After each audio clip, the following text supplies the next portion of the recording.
Atal power, OPC अनि BPC cement जसको विश्वसनीयता छ अमूल्य। अटल पावर, भरोसा प्रबल, निर्माण अटल।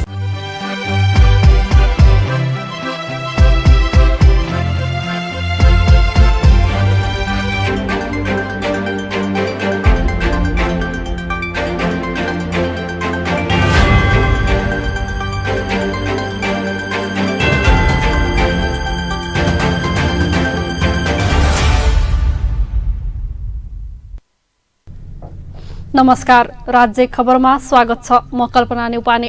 सुरुमा राज्य खबरका हेडलाइनहरू। 3 जना सांसदलाई पदमुक्त गर्न जसपा संसदीय दलद्वारा लुम्बिनी प्रदेशसभा सचिवालयमा निवेदन दर्ता। मुख्यमन्त्री पोखरेल सरकार थप सङ्कटमा। मुख्यमन्त्री पोखरेलको गृह जिल्ला दाङको सडक भयो बेहाल। 20 महिनामा 6% पनि भएन कामको प्रगति। समयमै सडक नबन्दा जनतालाई निकै शास्ति। बुटवलमा अस्वस्थकर मासु बिक्री। अनुगमन बन्यो झारा टार्ने प्रवृत्ति। मापदण्ड विपरीत पसल सञ्चालन हुँदा पनि सरकारवाला निकाय बेखबर। अफगानिस्तानको कट्टरपन्थी विद्रोही समूह तालिबानका शीर्ष नेताहरू चीनमा। तालिबानको पुनः उदय भएकोमा भारतमा हलचल मच्चियो। र टोकियो ओलम्पिकको पुरुष फुटबलमा पहिलो चरणका खेल सम्पन्न। सशक्त टिम जर्मनी, फ्रान्स र अर्जेन्टिना बाहिरिए। क्वार्टर फाइनल शनिबार।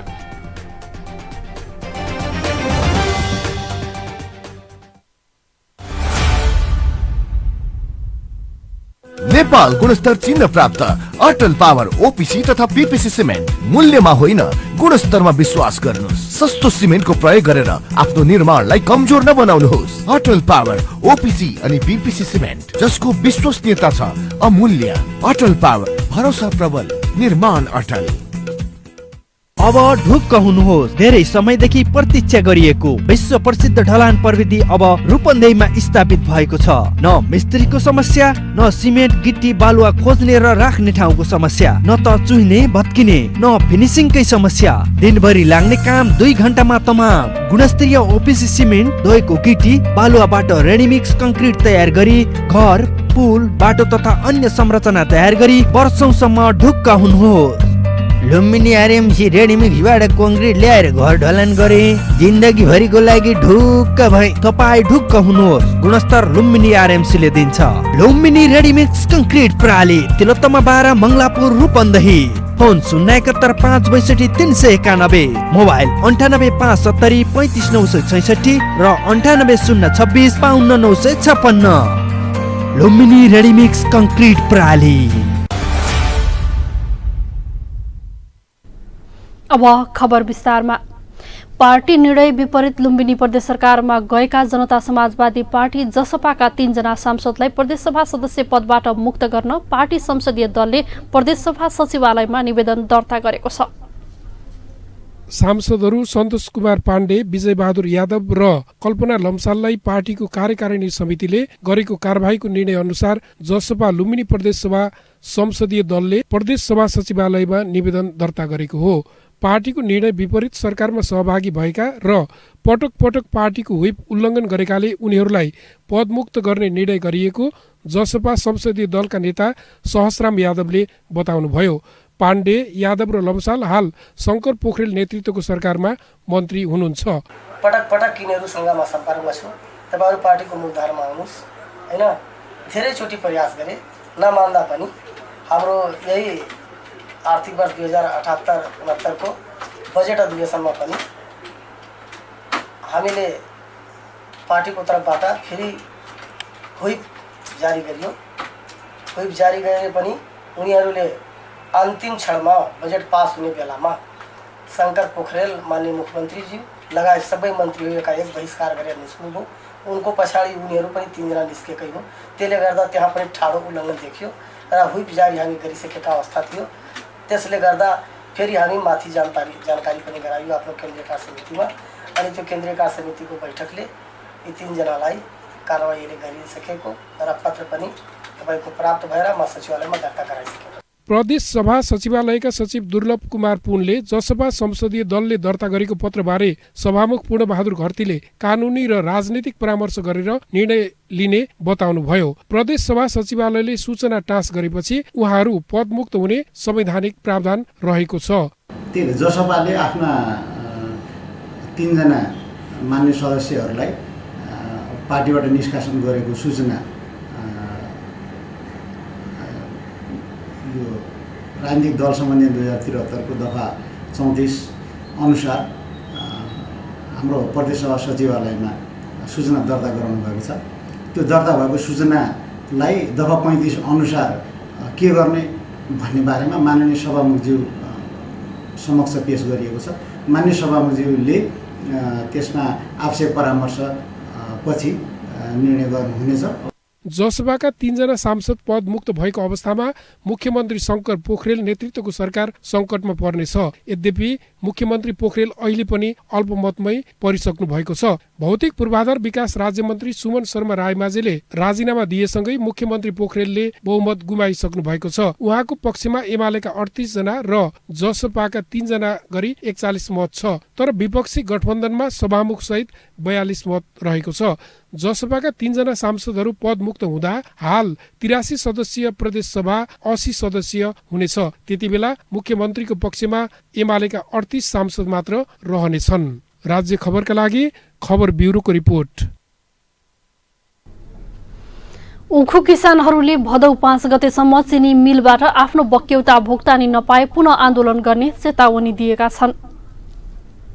उखु किसानहरूले विगतमा भएको सहमति पालना नभएको भन्दै अल्टिमेटम दिएका छन्। उनीहरूले आज रिपोर्टर्स क्लबमा पत्रकार सम्मेलन गर्दै विगत 4 वर्ष अघिदेखिकै करिब 30 करोड भुक्तानी आफूहरूले पटक पटक आन्दोलन गर्दा पनि नपाएको भन्दै फेरि आन्दोलनको तयारीमा लागेको उखु किसान संघर्ष समिति सर्लाहीका अध्यक्ष राम स्वार्थ रायले बताउनुभयो। यदि हामी पटक पटक भन्दा गर्दा पनि हाम्रो कुरोको सुनवाई नहुनु बहुत दुःखका साथ, त्यसकारणले हामीले फेरि एकताल यो कोरोना काल भए तापनि हामी काठमाडौँ जाउँ र फेरि जुन मिडियाको सहयोग र समर्थन र ताकतले हामी ताकतवर भएका छौँ, त्यो ताकत सामा आफ्नो दुःख राखौँ, पीडा राखौँ, आफ्नो गुनासाहरू राखौँ। यो बिचमा हामीले भोगेका दुःखहरू फेरि चाहिँ जुन संसार जगतले हामी ताकत दियो त्यो समक्ष राखौँ।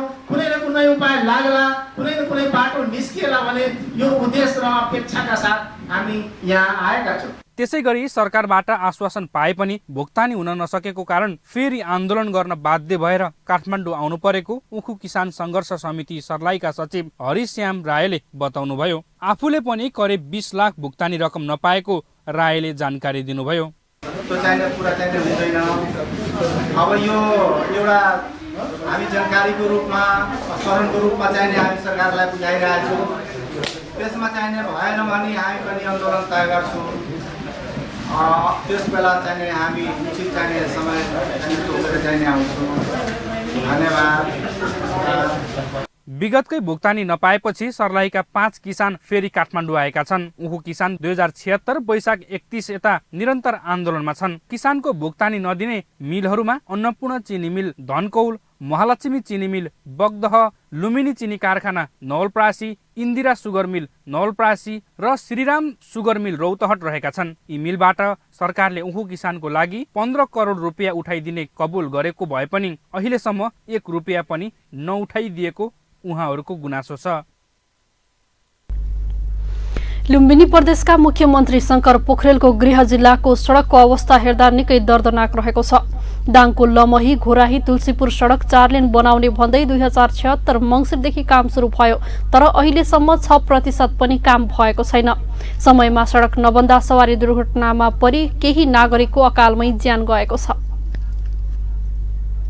घोराहीको कुहिरे पानीदेखि तुलसीपुरको हात्तीखौवासम्म करिब 29 किलोमिटर सडक 4 लेन बनाउने योजनामा रहेको छ। 4 लेन सडक बनाउने भन्दै सडक जीर्ण अवस्थामा पुर्याइएको छ, जसबाट सवारी दुर्घटना भई केहीको अकालमै ज्यान गएको छ। स्थानीयहरूले पनि धेरै शास्ति भोग्नु परेको गुनासो गरेका छन्। अहिले 8-9 महिना भइसक्यो बिजोग छ। यहाँनिर एक्सिडेन्ट भइरहेको छ। घटना चाहिँ लगभग 4-5 वटा भइसक्यो। अहिले लास्ट 6वटै भयो लाग्यो। त्यो लास्ट घटनामा ज्यान गएको, अरूको चाहिँ हात खुट्टा चाहिँ भाँचिन्थ्यो, ढाडमा चोट लाग्ने, टाउकोमा चाहिँ फुट्ने, त्यस्तो चाहिँ भयो। अनि यस्तै अर्को त्यहाँ उहाँमा पनि यस्तै नालामा पनि योदेखि घरदेखि यता त्यहाँनिर अस्ति अटोवालाको एक्सिडेन्ट भएर अटोवालाको पनि ज्यान गएको त्यहीँनिर। यो चाहिँ लास्ट घटना चाहिँ यही दुईवटा मात्रै भयो, अरू चाहिँ सामान्य हातखुट्टा भाँचिने यस्तो चाहिँ भइरहेको छ। दिनमा 10 पटक भन्दा बढी यात्रा गर्ने तुलसीपुरका व्यापारी आफूले धेरै पटक यो सडकको बारेमा कुरा उठाउँदै आएको भए तापनि कतैबाट सुनवाई नभएको गुनासो गर्नुहुन्छ। मैले व्यापार गर्छु, यो बाटोमा हामी लगभग दिनमा 10 चोटि आवत जावत गर्नुपर्छ। मैले हरेक कुराहरू अब स्थानीय लेभलमा पनि आफ्नो व्यक्तिगत फुटकर कुराहरू मैले गरिरहेको अवस्था हो, तर हाम्रो सुनाइ त कहीँ पनि भएन। तपाईँ यो काला खोला कुरा भयो, पत्रे खोला कुरा भयो, हेर्नुहोस् होइन, हरेक कुराहरू स्थानीय लेभलबाट सबैले दुःख पाए अवस्था छ। त्यस्तै यो सडकबाट यात्रा गर्ने मात्र नभई सडकका कारण सवारी चालकले पनि समस्या भोगेका छन्। तपाईँले माटो हालिदिनु पर्ने र माटो साटो हालिदिएन, त्यही भएर अब हिजो राति एक्सिडेन्ट भयो। त्यही हो अब एक्सिडेन्ट भएपछि अब बिचरा अब लगभग 30-35 वर्षको एजको मान्छे जानुपर्यो हिजो। त्यही हो अब हाल चाँडोभन्दा चाँडो बाटो राम्रो होस् है। यो बाटो चलाउँदै चलाउँदा मैले अहिले घर जल्ला चाहिँ खाली मान्छे नलगेर अनि यो उगालोमा कस्तो गाउँदै यता खाल्टा खुल्टी यिनी राम्रोसित यो सडक बनाउन भारतको एक्जिम बैंकले आर्थिक सहयोग गरेको छ भने भारतको मुम्बईकै तथ्य इन्जिनियरिङ एन्ड कन्फ्रास्ट्रक्चर प्रणालीले ठेक्का पाएको थियो। मुम्बईको सो कम्पनी आफै काममा नआएर यहीकै अष्टभैरव कन्स्ट्रक्सन प्रणालीलाई पेटी ठेकदारका रूपमा काम लगाएको थियो। त्यसपछि पनि काम गर्न नसकेपछि अहिले भर्खरै ब्रोमाइन निर्माण सेवाले जिम्मा लिएको छ।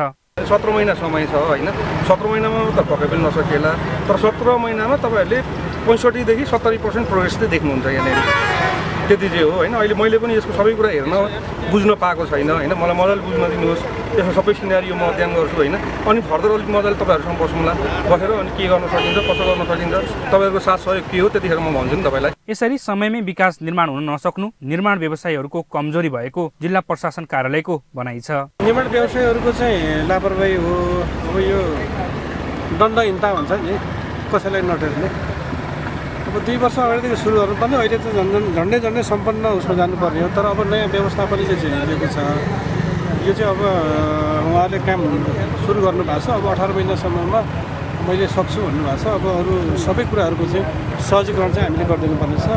हामी सकारात्मक भएर सोचौँ। अब यो 4 लेनको बाटो चाहिँ अब 1.5 वर्षभित्रमा पुरै अस्फाल्ट पिच भएर चाहिँ यो सम्पन्न हुन्छ भन्ने कुरामा चाहिँ म पनि ढुक्क छु।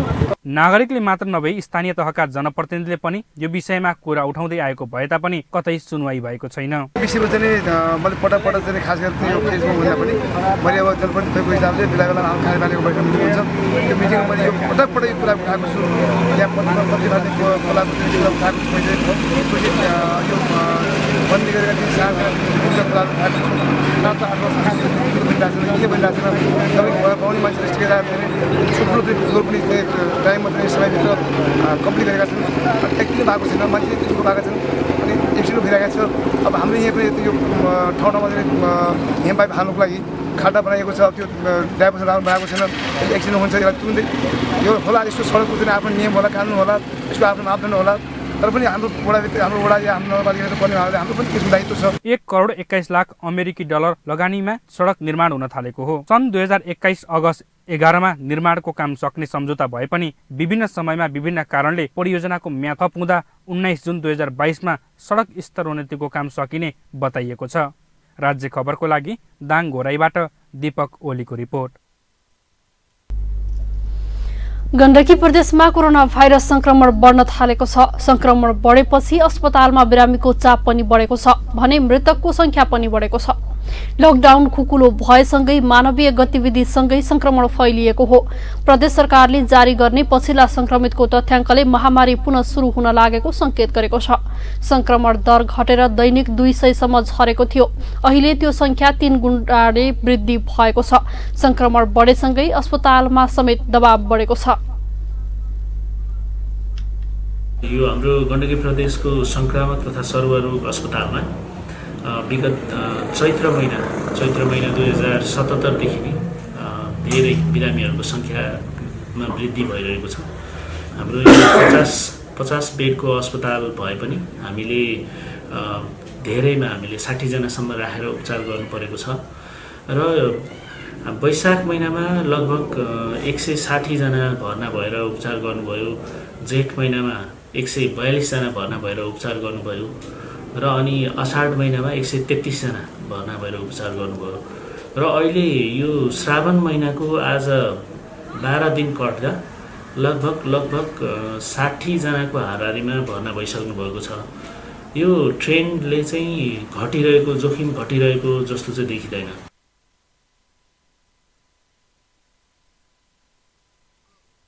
बजारमा चहल पहल बढेको छ। स्वास्थ्य मापदण्ड कडाइका साथ पालना हुन सकेको छैन, जसको कारण संक्रमण दर बढेको छ। अधिकांश व्यापार व्यवसाय खुल्ला हुनु तथा सवारी साधन पनि चलेको कारण संक्रमणको दर बढेको सरकारको भनाइ छ। स्वास्थ्य मापदण्ड पालना नहुने र अहिलेकै दरमा संक्रमण फैलिने हो भने अवस्था भयावह बन्न सक्ने प्रदेश सरकारको आंकलन छ। संक्रमित हुनेको संख्या चाहिँ अहिले यो गएको हप्ताभन्दा अहिले चाहिँ निकै बढेको अवस्थामा छ। यसका कारणहरूमा अहिले जुन अलि हाम्रो निषेधाज्ञा अलि खुकुलो हुनु र हामीले जनस्वास्थ्यका मापदण्डमा पनि अलि हेलचाइक्राइ गरेको अवस्थाको कारणले पनि यो भएको हुनुपर्छ। र हाम्रो अनुरोध के हो भने यो अहिले संक्रमण चाहिँ जस्तो अवस्थामा रहे पनि जनस्वास्थ्यका मापदण्डहरूलाई चाहिँ एकदमै सतर्कताका साथ पालना गर्नको लागि हामीले विशेष अनुरोध गर्छौँ। र विशेष गरी यो भिडभाड हुने ठाउँ अनि गएर यो अलिकति यात्रामा अत्यन्तै सजग रहन हुनको लागि हामीले पुनः पटक विज्ञप्ति मार्फत सूचना मार्फत पनि भनि नै रहेका छौँ। गण्डकीका 11वटै जिल्लामा अहिले संक्रमण फैलदो छ। बिहिबारको तथ्याङ्क अनुसार प्रदेश राजधानी पोखरामा सक्रिय संक्रमितको संख्या 1697 छ। नवलपुरमा 761, गोर्खामा 391 र तनहुमा 344 सक्रिय संक्रमित रहेका छन्। बिहिबार थप 9 संक्रमितको मृत्यु भएको छ। प्रदेशभर सक्रिय संक्रमितको संख्या बढेर 4230 पुगेको छ। तपाई अहिले राज्य खबर हेर्दै हुनुहुन्छ। पालो भएको छ विश्रामको। विश्रामपछि हामीसँगै रहनेछन्। बुटोलमा अस्वस्थकर मासु बिक्री, अनुगमन बन्यो झारा टार्ने प्रवृत्ति, मापदण्ड विपरीत पसल सञ्चालन हुँदा पनि सरकारवाला निकाय बेखबर। अफगानिस्तानको कट्टरपन्थी विद्रोही समूह तालिबानका शीर्ष नेताहरू चीनमा, तालिबानको पुनः उदय भएकोमा भारतमा हलचल मचियो। र टोकियो ओलम्पिकको पुरुष फुटबलमा पहिलो चरणका खेल सम्पन्न। सशक्त टिम जर्मनी, फ्रान्स र अर्जेन्टिना बाहिरिए। क्वार्टर फाइनल शनिबार।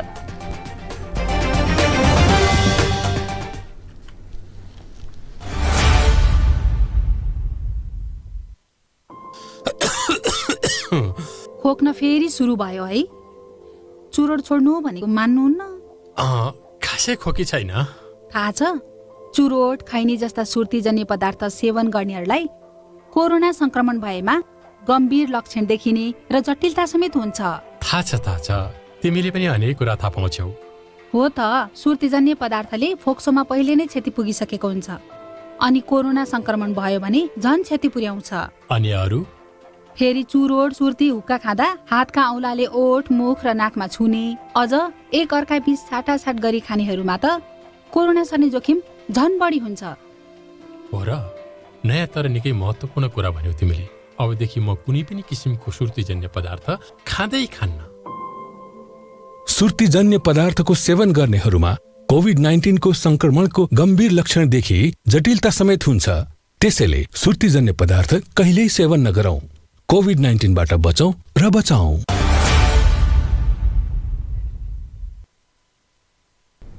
विश्रामपछि पुनः स्वागत छ। अब बाँकी खबर।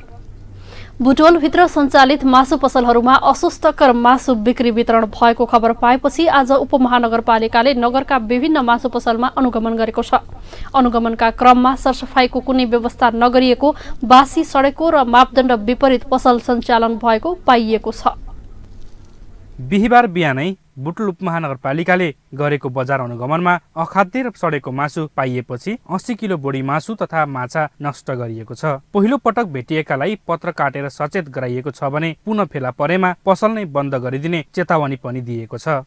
मासुको मापदण्ड अनुसार सँगै राख्नु नपर्ने, एकै ठाउँ राखेको र अब नराख्ने शर्तमा र पहिलो पटक हामी यो गर्ने पटक पनि गर्दा नगरेको हुनाले अहिले त्यही 23 केजी मासु लिएर टाउका र माछाहरू चाहिँ राखेको पाइएर त्यसलाई चाहिँ हामी नष्ट गरेर ल्याइयो। टोटल अब पनि अनुगमनका क्रममा बुटोलको नेपालगञ्ज रोडमा रहेको एउटै माछा पसलबाट 38 किलो माछा र अस्पताल लाइन स्थित भुड्की चोकमा रहेको एउटै मासु पसलबाट 25 किलो मासु नष्ट गरिएको हो। नेपालगञ्ज रोडमा रहेको सद्दाम माछा एन्ड मासु पसलमा 38 किलो माछा तथा अस्पताल लाइन स्थित भुड्की चोकमा रहेका ताहिर मासु पसलमा अनुगमन गर्दा 25 किलो मासु सडेको र खसी तथा बोकाको भनेर बाख्रीको मासु बेच्ने गरेको पाइएपछि उक्त मासु नष्ट गरिएको थियो।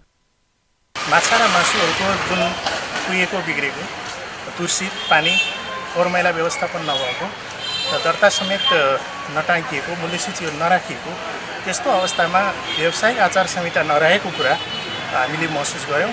भोलिका दिनहरूमा यो व्यवस्थित हुन्छ भन्ने हामीलाई लाग्छ। यस्तै बुटोल उपमहानगरपालिकामा उपप्रमुखको नेतृत्वमा बजार अनुगमन समिति रहेको छ। यस्ता अयोग्य वस्तु बिक्री वितरण गर्ने र पटक पटक यस्ता गतिविधि गरे व्यवसाय नै बन्द गरिदिने उपमहानगरपालिकाले जनाएको छ। सबै चिजका माछा, कुखुरा, खसी, बोका लगायतका मासुहरू एकै ठाउँमा राखेको पाइएको छ र त्यो मात्रै होइन, केही व्यवसायहरू जुन पाडाहरू भैँसी पाडाहरू काट्ने ठाउँमा पनि गएका छौँ, त्यहाँ चाहिँ फोहोर व्यवस्थापन छैन। त्यहाँ सबै मासुहरूमा चाहिँ झिला बन्केको त्यस्तो किसिमको सडे गलेको मासु समेत हामी भेटाएका छौँ र तत्काल सम्बन्धित व्यवसायीहरूलाई त्यो सुधार्नका निम्ति पनि हामी निर्देशन दिइसकेका छौँ। अनुगमनमा उपभोक्ता हित संरक्षण मञ्च, मासु व्यवसायी सङ्घका प्रतिनिधि, व्यावसायिक सङ्घ संस्थाका प्रतिनिधि सहितको टोलीले उक्त स्थानका मासु पसलहरूमा अनुगमन गरेको थियो। राज्य खबरका लागि विमलपुरी, बुटवल। बुटवलमा रहेको साझा अस्पतालले समयक्रमसँगै आफ्नो कार्यलाई थप प्रभावकारी बनाउँदै लगेको छ। बिरामीहरूलाई थप सेवा प्रदान गर्ने योजनासँगै बिहिबार आइसियु सुविधा थप गरेको छ भने केही हप्तामा थप सेवा सुरु हुने अस्पताल प्रशासनले जनाएको छ। बुटोलको साझा अस्पतालले सेवा विस्तार गर्दै आइसियु सुविधा थप गरेको छ।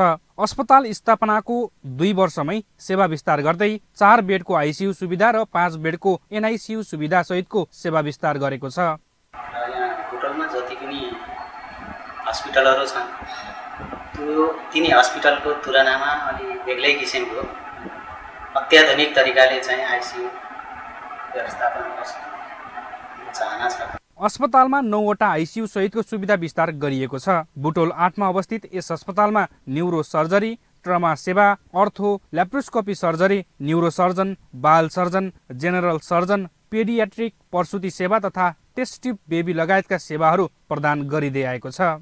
5 बेडको एनआइसियु र 4 बेडको आइसियु आजदेखि सुरु गरेका छौँ। त्यस लगायत हाम्रो पहिलेदेखि भएका रेगुलर ओपी पेसेन्टहरू हेर्ने सर्भिसहरू, बिरामी भर्ना भइराख्ने सर्भिसहरू यिनी हाम्रो कन्टिन्यू नै छन्। 24 घण्टा इमर्जेन्सी सेवा छ। हामीमा अहिले अपरेसनको लागि न्युरोको अपरेसन, अर्थो ट्रमाको अपरेसन अनि पिसाब सम्बन्धीका अपरेसनहरू लगायत सर्जरीमा ल्याप्रोस्कोपिक सर्जरीहरू पनि यहीँबाट दिइरहेको छ। ल्याप्रोस्कोपी भन्नाले दूरबीनबाट पित्तथैलीका पथरीहरू निकाल्ने प्रविधि पनि हामी कहाँ छ र काठमाडौँभन्दा बाहिर एक मात्र पेडियाट्रिक सर्जनले हाम्रो यहीँ बच्चाहरू सम्बन्धीको सर्जरी सर्भिस पनि हामी कहाँ दिइरहनु भएको छ। बिरामीलाई अहिलेसम्म दिएको सर्भिसबाट हामीले बिरामीलाई सन्तुष्ट बनाउन पाएका छौँ, सुलभ तरिकाले उपचार गर्न पाएका छौँ। हामीलाई यसमा खुसी पनि छौँ। हजुरको साथ सेवा सबैको छ।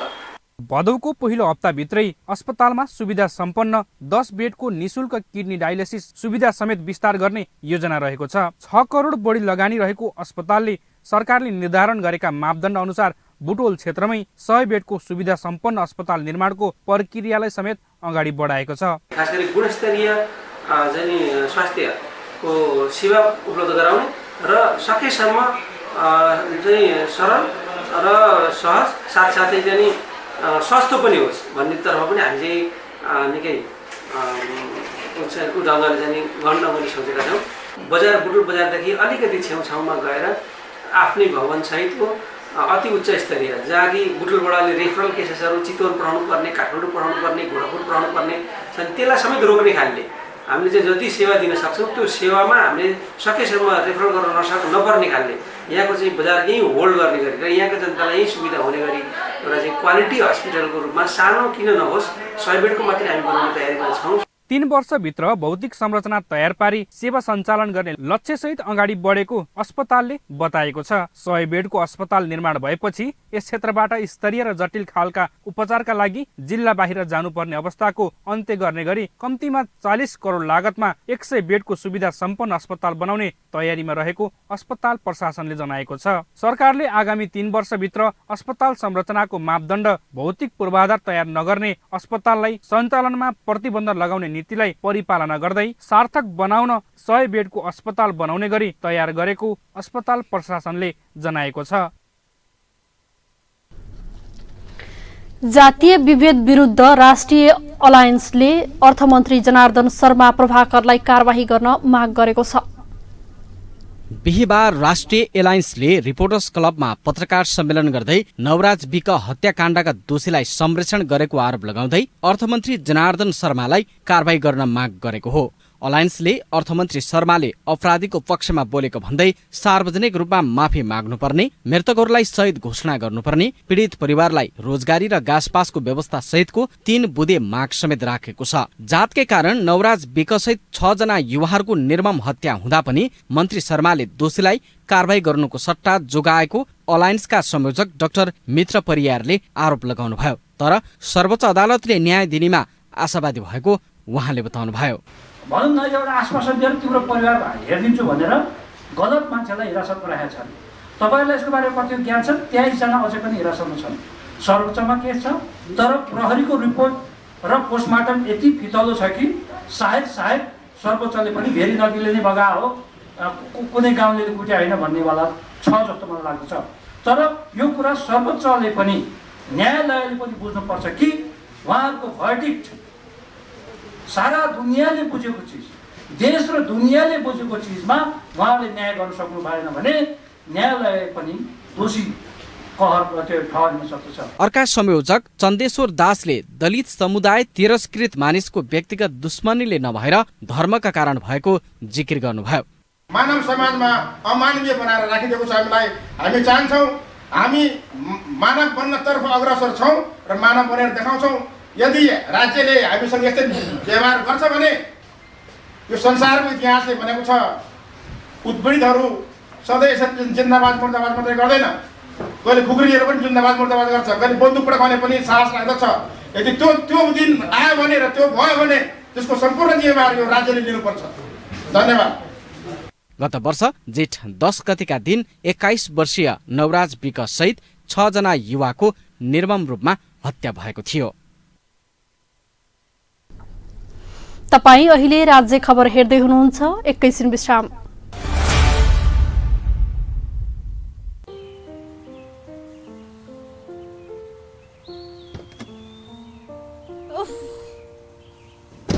तिमीले फेरि चुरोट खान थालेको? कुर्दा कुर्दै एउटा मात्रै? जति भने नि मान्दैनौ, जान्न म कतै नि। एकछिन कुर्दा पनि। सरी बाबा, सरी, गल्ती भयो। तिम्रो कसम, अबदेखि खान्न। बरु जाउँ कतै लन्च खान। चुरोट, हुक्का, खैनी जस्ता सुर्तीजन्य पदार्थ पूर्ण रूपमा निषेध भएको रेस्टुरेन्टमा मात्रै जान्छु म। मलाई पनि थाहा छ, चुरोट, खैनी जस्तो सुर्तीजन्य पदार्थले मलाई, तिमीलाई र भविष्यमा हामीबाट जन्मने बच्चालाई समेत असर गर्न सक्छ। धूम्रपान तथा सुर्तीजन्य पदार्थको सेवन कहिल्यै नगरौं। आफ्नो स्वास्थ्यप्रति आफै सजग र जिम्मेवार बनाऊ। राज्य खबरमा विश्रामपछि पुनः स्वागत छ। बाँकी खबर अघि हेडलाइन पुनः एकपटक। 3 जना सांसदलाई पदमुक्त गर्न जसपा संसदीय दलद्वारा लुम्बिनी प्रदेशसभा सचिवालयमा निवेदन दर्ता। मुख्यमन्त्री पोखरेल सरकार थप सङ्कटमा। मुख्यमन्त्री पोखरेलको गृह जिल्ला दाङको सडक भयो बेहाल। 20 महिनामा 6% पनि भएन कामको प्रगति। समयमै सडक नबन्दा जनतालाई निकै शास्ति। बुटवलमा अस्वस्थकर मासु बिक्री। अनुगमन बन्यो झारा टार्ने प्रवृत्ति। मापदण्ड विपरीत पसल सञ्चालन हुँदा पनि सरकारवाला निकाय बेखबर। अफगानिस्तानको कट्टरपन्थी विद्रोही समूह तालिबानका शीर्ष नेताहरू चीनमा। तालिबानको पुनः उदय भएकोमा भारतमा हलचल मचियो। र टोकियो ओलम्पिकको पुरुष फुटबलमा पहिलो चरणका खेल सम्पन्न। सशक्त टिम जर्मनी, फ्रान्स र अर्जेन्टिना बाहिरिए। क्वार्टर फाइनल शनिबार।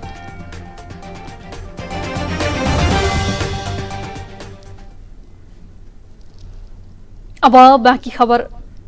लुम्बिनी प्रदेशमा दलित समुदायमाथि जातीय छुवाछुत र भेदभाव अन्त्य गर्ने सवालमा प्रदेश सरकारलाई जिम्मेवार हुन आग्रह गरिएको छ।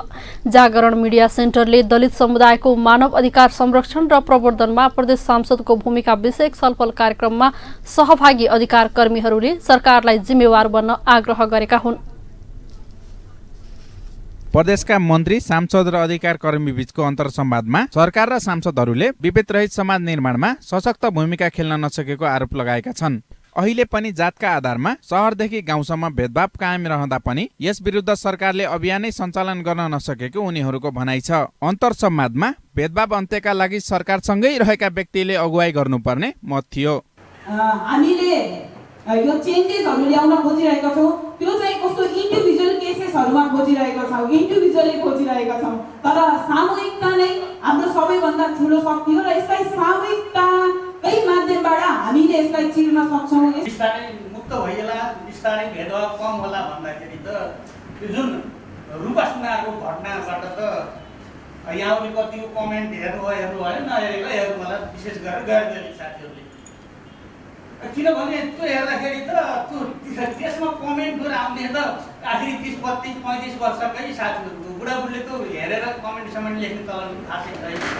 त्यस गरेर त हामीलाई फेरि एकपल्ट फेरि झगडा छ कि यो त खै कथा हो हामी त अझ पनि हाम्रो लडाइँ त कहाँनिर गएर सुरु गर्ने र कहाँनिर गएर यसको अन्त्य हुने यसको त ठेगानै भएन। मेरो छोराले जैसी बिहे गर्यो भने छोरो तल झर्छ, उपाधिबाट तल खस्छ भन्ने त्यो विभेद छ कि कता कता नभए मेरै मानसिकमा पनि यो त हुन्न छोरा भन्ने फिल आउँछ कि। कार्यक्रममा दलित समुदायबाटै निर्वाचित सांसदहरूको भूमिका समेत कमजोर भएकोमा आलोचना समेत भएको थियो। प्रदेश सांसदहरूले भने त्यही समुदायका लागि आफूहरू काम गर्न प्रयत्न रहेको बताए।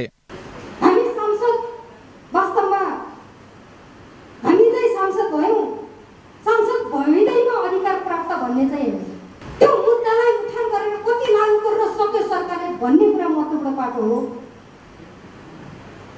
मलाई त्यस्तो लाग्छ र त्यो अनुसार चाहिँ अगाडि बढ्न नसकिरहेको अवस्था हो। खोइ त महिलाहरूलाई जनप्रतिनिधिहरूलाई घचघचाएर खोइ दलितहरूले त्यसरी गोलबन्द भएर हाम्रो एजेन्डा साफै एजेन्डा हो, हामीले यो एजेन्डालाई सम्बोधन गर्नुपर्छ, यो गराउनुपर्छ भनेर एक अझैसम्म हामीले पाइएको छैन। अन्तर्संवादमा उठेका सवालमा लुम्बिनीका स्वास्थ्य मन्त्री भोजप्रसाद श्रेष्ठले जातीय भेदभाव दलितको मात्र नभई सभ्य समाजकै साझा समस्या रहेको बताउनुभयो। उहाँले विभेद रहित समाज निर्माणका लागि प्रदेश सरकार प्रतिबद्ध भएको पनि बताउनुभयो। संविधानमा दिएका हकहरूलाई प्रयोग गर्दा मात्रै पुग्छ, तर त्यो प्रयोग गर्ने सवालमा जुन दलहरू इमान्दार देखिएका छैनन्। हामी सबै दलका सदस्य छौँ, कुनै कुनै दलका सबै दलभित्र यी सबै सवालहरू अहिले पनि एक खालको भन्ने भने अन्तर्क्रियामुखी हिसाबबाट अझै दबाब सिर्जना गर्नुपर्ने जरुरी छ। र त्यस कारणले यी सबै सवालहरू चाहिँ हामीसँग आफैमा उत्तर छ भने जस्तै हामी त्यो ढङ्गबाट लाग्नु जरुरी छ। यो दलितको मात्रै विषय होइन, यो सबैको साझा विषय हो। लुम्बिनी प्रदेशले नीति तथा कार्यक्रम र बजेटमा समेत दलित समुदायको सशक्तिकरणमा ध्यान नदिएकोमा चर्चा गरिएको थियो। त्यस्तै दलित सशक्तिकरणका कानून निर्माण गर्न समेत सुझाव दिएको छ। लुम्बिनीमा 83 मध्ये 5 जना दलित समुदायका सांसद छन्। राज्य खबरका लागि माधव पौडेल, बुटवल। राज्य खबरको सिलसिलामा अब विदेशको खबर। अफगानिस्तानको कट्टरपन्थी विद्रोही समूह तालिबानका शीर्ष नेताहरू चीन पुगेका छन्। तालिबानले पुनः उदय भइरहँदा कास्त भारतमा भने यो घटनालाई लिएर हलचल मचिएको छ। बीबीसी हिन्दीका अनुसार तालिबान नेता मुल्लाह अब्दुल गनी र चिनिया विदेश मन्त्री वाङ यी बीच उत्तरी चीनको तिआनजिनमा भेटवार्ता भएको हो। पाकिस्तानी विदेश मन्त्री शाह महमुद कुरैशी फर्किएको दोस्रो दिनमै तालिबानी नेता चीन पुगेका हुन्। कुरैशीले पनि चिनिया समकक्षीसँग भेटवार्ता गरेका थिए। अफगानिस्तानमा तालिबान विद्रोहीलाई पाकिस्तानले सघाइरहेको भारतले आरोप लगाउँदै आएको छ। पाकिस्तानले आफ्ना विदेश मन्त्री र उनका चिनिया समकक्षी बीच अफगानिस्तान मामिलामा कुराकानी भएको जानकारी दिएको छ। चीनको सरकारी मिडियाहरूका अनुसार चिनिया विदेश मन्त्रीले तालिबानी नेताहरूलाई चीन विरोधी आतंकवादी संगठन ईस्ट तुर्किस्तान इस्लामिक मुभमेन्टबाट अलग हुन भनेका छन्। तालिबानी प्रतिनिधि मण्डलका नेताहरूलाई पूर्वी तुर्किस्तान इस्लामिक मुभमेन्ट एक आतंकवादी समूह भएको र संयुक्त राष्ट्रसंघले समेत यसलाई सोही करार गरेको चिनिया अधिकारीहरूले बताएका थिए। तालिबानले सो संगठनसँग सम्बन्ध अन्त्य गर्ने चीनको माग रहेको खबरहरूमा उल्लेख छ। तालिबानका नेता मुल्लाह अब्दुल गनीले आफ्नो संगठनले कहिल्यै पनि चिनिया हितमा नोक्सान पुग्न नदिन अफगान भूमि प्रयोग गर्न नदिने वाचा गरेका छन्। अब खेल खबर। जापानमा भइरहेको टोकियो ओलम्पिक 2020 अन्तर्गत पुरुष फुटबलको समूह चरणका खेलहरू सकिएका छन्। क्वार्टर फाइनल पुग्ने 8वटै टोलीको टुङ्गो लाग्दा केही ठूला टोली समूह चरणबाटै बाहिरिए। यो सूचीमा रियो ओलम्पिक 2016 मा रजत जितेको जर्मनीसँगै फ्रान्स र अर्जेन्टिना पनि रहे।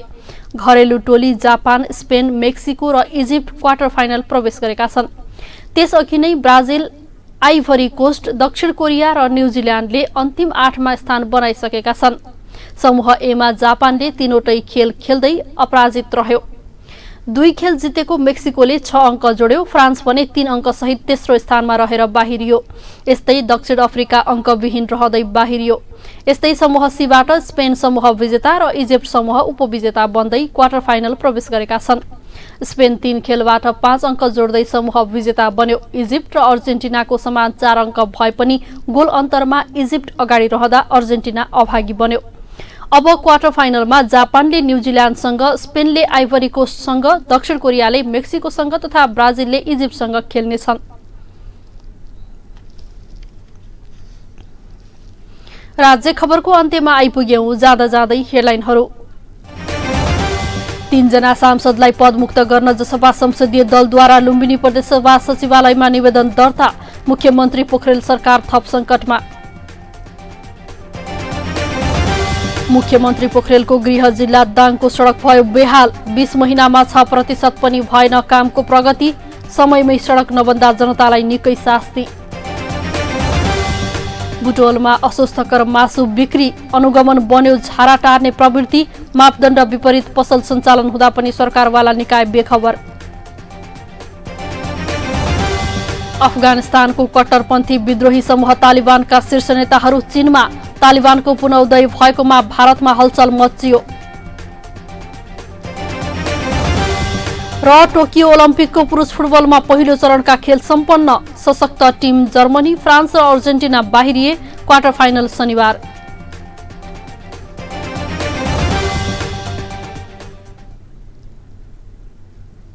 हवस् त राज्य खबर अहिलेलाई यही सकिन्छ। अर्को खबर बुलेटिनमा उपस्थित हुनेछौं। सूचना, समाचार र मनोरञ्जनका लागि हेर्दै गर्नुहोला राज्य टेलिभिजन। नमस्कार।